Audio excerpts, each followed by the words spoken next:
echa uno los bolsillos.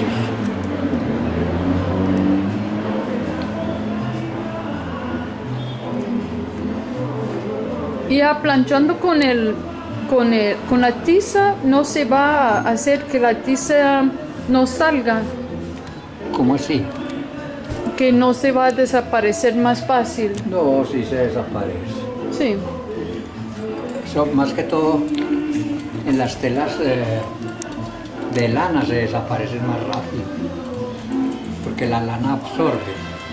El polvito ese de la tiza se lo absorbe.